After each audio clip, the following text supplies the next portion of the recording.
he was almost trying to hypnotize me, like kind of, trying to control me. But the store guy understood and he said, call 911, call 911, Welcome to Stories of Creativity. I'm your host, Joe Vertis, and today we're continuing the interview with Tibra Ali. In this segment, Tibra describes the pain of a period of creative block he experienced during his PhD studies at Cambridge and the remarkable story of how he recovered his creativity. You'll also hear Tibra's thoughts on some of the interconnections between science and the arts and learn how he applies his love of literature to his work as a scientist. Have you ever healed from a personal or emotional injury through the process of creating something? That's a hard question. I mean, yes. I don't know if you ever actually, I don't know if one actually, recovers from a trauma fully. Because they may change the trajectory of your life, right? And but creativity definitely helps, right? I mean, I actually had a very difficult time during my PhD when I could not actually create. So that was a big trauma for me. And then when I recovered, I could do physics again. And I don't know which came first, the recovery or the creativity. But I think this was a very strange experience. So I was a PhD student, and certain things had happened in my personal life, which has led to a really long period of, say, a mental health crisis, during which I couldn't really work very effectively. And so I was depressed, I was stressed, I was anxious. And then I kind of went on a trip to the US. I went to a conference. On my way back from the conference, I stopped in New York. I stopped in Chicago. I stopped at East Lansing, and then I stopped in New York to see. In New York, I stayed with a friend of mine. And in New York, something happened, which was it was in Queens, and somebody tried to mug me. Oh. And it was a really weird kind of experience because he didn't show me show any weapon or something like that, but he kind of started a conversation with me, and at some point he kind of was almost trying to hypnotize me, trying to control me, trying to kind of control what I was going to. So he tried to basically take me somewhere, and his conversation slowly became threatening. And so what for me, I basically was. It felt like sometimes you have this sleep paralysis, or when you're in a dream, you're having a bad dream, and it's a dream, but you can't wake up, right? So it was a little bit like that. It's a very strange story, and wow. And then like in sleep paralysis where you sometimes scream to wake up. So I did the same thing, and I ran away. And I ran because it was a block where there were no other people. So I ran, and then he didn't pursue me. And then I went to a corner store in the next block, and I was saying things, which was I was not very coherently, but the store guy understood, and he said, call 911, call 911, So I called 911, and the police said that, okay, are you safe? And I say, yes, I am safe. Are you close to where you're staying with your friend? I say, yes. He said, go there and call us again. So I went to my friend's place, called 911. The police came. My friend and I got into this NYPD police car, and we went looking for this guy, and we couldn't find him. But I think, the whole process that I could kind of, run away from this negative, say, potentially bad situation and fend for myself gave me kind of a sense of agency. Wow. That I think helped me immensely. And then when I came back to Cambridge after that, I was like full of energy, confidence. And then when I went and started doing my physics projects, I could just do them. And, Wow. and so, and then I was like, I finished my dissertation within almost a year and a half of that. So my physics was very nonlinear. My PhD was like, I didn't do something. I just read and read and read and didn't do anything for a long time and got really depressed. And then then this happened, and suddenly I was very, very productive. That And is so this, fascinating. so yeah, I mean, I guess that's a very dramatic thing that happened, which is kind of related to creativity. And it helped me get out of the depression. So, and also I think, yeah, after I moved to Canada, I worked in an intense master's program in theoretical physics.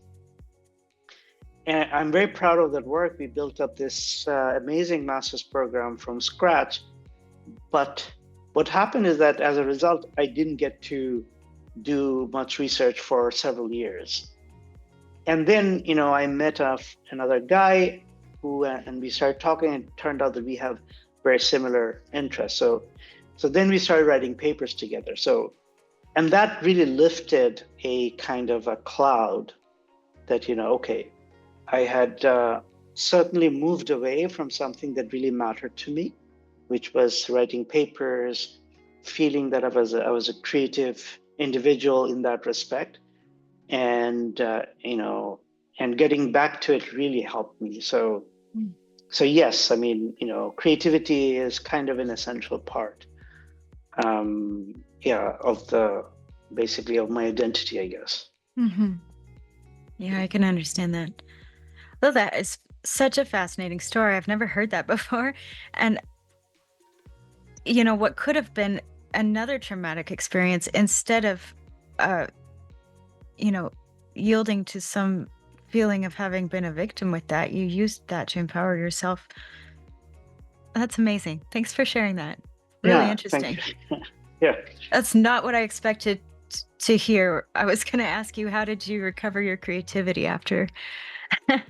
That's not what I expected to hear. I think the power of saying no to bad things in life has enormous, like, it doesn't have to be bad. It's just like things that you don't need, things that, the power of saying no to the wrong things is extremely important. That's liberating in itself.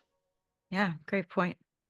Do you ever have an experience where you need inspiration, and where do you find it, or what do you do to get it? I think, just taking breaks help. I think taking breaks, like, for example, today, so I'm in the middle of writing this paper right now, and we are towards the end finish. So the old me would have just like pushed. And but now what I did is that today I decided not to work on the paper at all, and instead today is a holiday, government holiday, and I could have worked. Usually I would work but today I decided not to, because I thought that, okay, maybe giving my brain a break and coming back to the project would help me finish it. And there's this little loose thread that's hanging that we want to tie up, which I think I now know, but I'm not pushing it. I'm like, okay, let me just give it a little bit of a break. So you might say I am looking for inspiration, because even when you have scientific results, writing a paper is very different, because the act of writing the sentences you want to convey meaning. It's not just, if in a scientific paper, you're telling a story. The story might be very technical, but you're still telling a story. So, yeah, I think, writing is very hard. And I'm always looking for inspiration. So, yeah. Yeah, and like now I'm actually, so yeah, sometimes I take writing inspiration from literature. Say the kind of prose that attract me in literature. All the scientific prose tends to be very simple, much more simple and not complicated. And I'm not saying I'm making complicated sentences, but there's certain sentences that I find beautiful in my favorite novels and stuff like that. So I'm kind of taking some inspiration from them in the paper that I'm writing right now. So how cool. They may not know. Yeah. So yeah. You're working to make your scientific paper more aesthetically and artistically pleasing to you within the confines of what that is. That's so cool. Yeah, without actually sounding pompous or anything, because I don't want to, it's not, I mean, I'm not saying I'm using hard words or anything, but I'm playing with like sentence structures which are borrowed from literary, works. I love that. That's beautiful. Really cool. It also seems like you're very aware of the subconscious aspect of inspiration and creativity. And it almost seems like you're sort of dancing with your subconscious, like taking time away, moving apart from the project, and then finding out what kind of fruit can come from that. Yeah, I mean, I think that's how you have to do it, right? Because you don't know where the path is leading, right? Mm-hmm. So you're trying to find the path, so you have to explore, right? And exploration is play. It's not like it may look like something very cold and objective from outsider, but exploration and science is actually about play, about so and that's why I love biographies of scientists, good biographies of scientists, because a good biographer will be able to tease that out, like from the scientist's life. One of the books that I really loved that I read a few years ago was this book by Andrea Wolf, and the book is called The Invention of Nature. And it's a scientific biography of Alexander von Humboldt, who was this German naturalist who essentially discovered, or who essentially established the field of environmentalism, and his work inspired many people, including Charles Darwin, the person, I think his name is Muir, who started the parks movement in North America, so many, and what's his name, the guy who wrote Walden, Thoreau, I think.